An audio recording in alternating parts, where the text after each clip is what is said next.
l'entreprise et pour faire face aussi aux enjeux business de l'entreprise et pour mieux fidéliser nos clients, la direction générale de Tunisie Télécom mise sur son capital humain, considéré comme le facteur clé de succès de l'entreprise.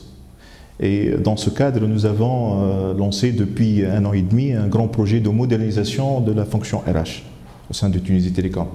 L'objectif, bien sûr, c'est de construire de nouveaux outils et des process RH qui font référence à des pratiques professionnelles bien avancées dans le domaine des ressources humaines. Nous avons donc bien sûr une activité projet, c'est une filière projet, donc nous menons beaucoup de projets au sein de l'entreprise qui touchent plusieurs domaines d'activité et on a bien sûr les structures classiques donc, qui fonctionnent selon une organisation bien déterminée, mais on travaille beaucoup en mode projet. Surtout, nous sommes une entreprise donc, qui travaille dans un secteur technologique qui avance très rapidement. Nous travaillons aussi dans un secteur, dans un marché concurrentiel qui évolue rapidement.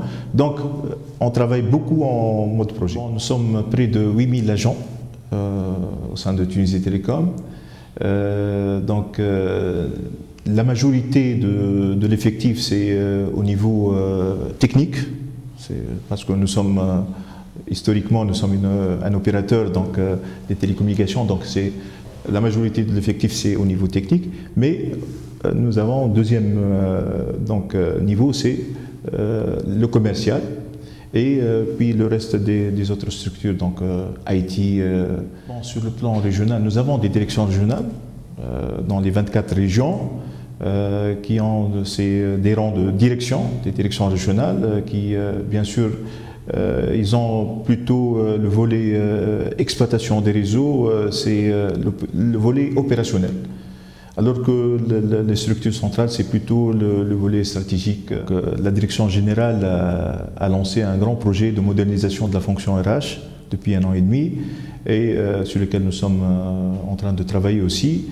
L'objectif, c'est de répondre à 3 grands enjeux RH. Le premier enjeu, c'est la création de valeur pour l'entreprise. Et Tunisie Télécom dispose aujourd'hui des leviers RH pour la création de valeur. Donc, je prends l'exemple du recrutement.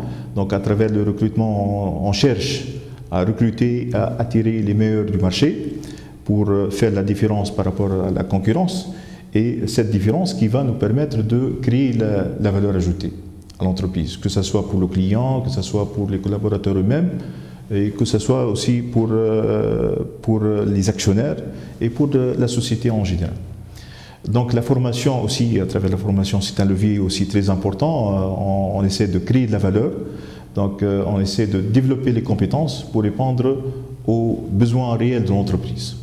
Et à travers le développement de compétences, on essaie aussi de répondre aux attentes et aux aspirations des collaborateurs.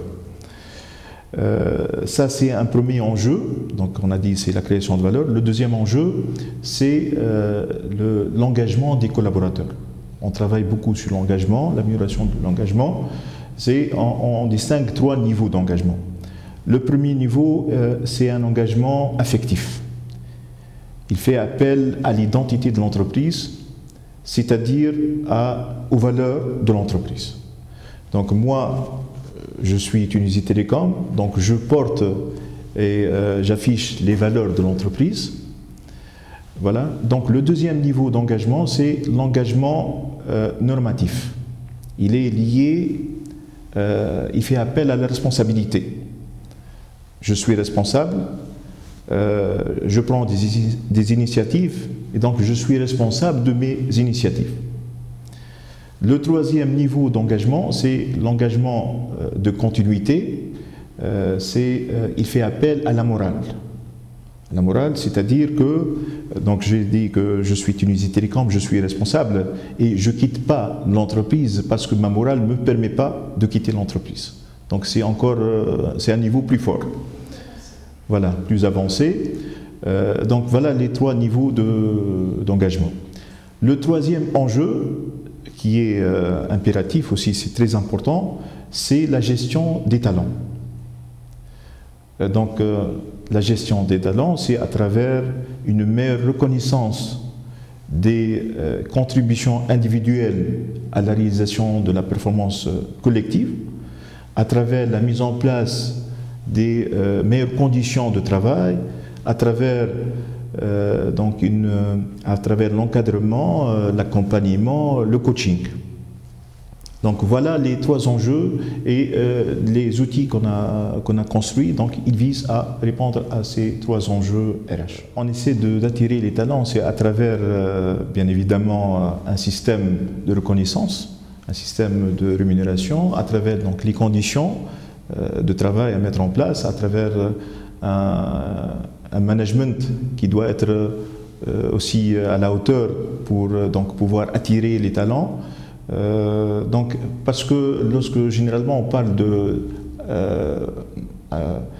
gestion de talent, c'est généralement on fait appel directement à la rémunération, alors que c'est pas le seul moyen, c'est pas le seul levier pour motiver les gens, pour attirer les talents. Il y a plusieurs leviers qu'on peut utiliser pour avoir les talents. Il y a un mot très important aussi qui concerne bien sûr le recrutement des jeunes.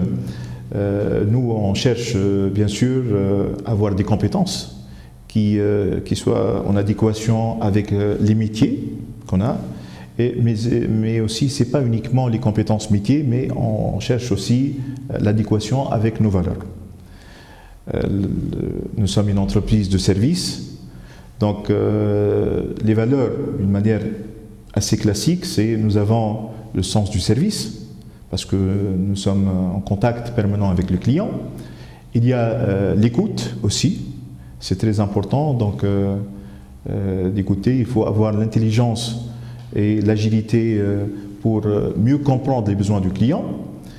Nous avons aussi l'esprit d'équipe. C'est important de travailler en équipe. Il faut être capable de travailler en équipe, d'écouter l'autre et de le respecter. Et il y a l'esprit d'initiative et d'innovation. Donc voilà les valeurs qu'on recherche, en plus bien sûr les compétences techniques qui sont bien évidemment importantes, mais pour le recrutement des jeunes, on cherche toujours l'adéquation par rapport aux métiers sur lesquels on veut recruter.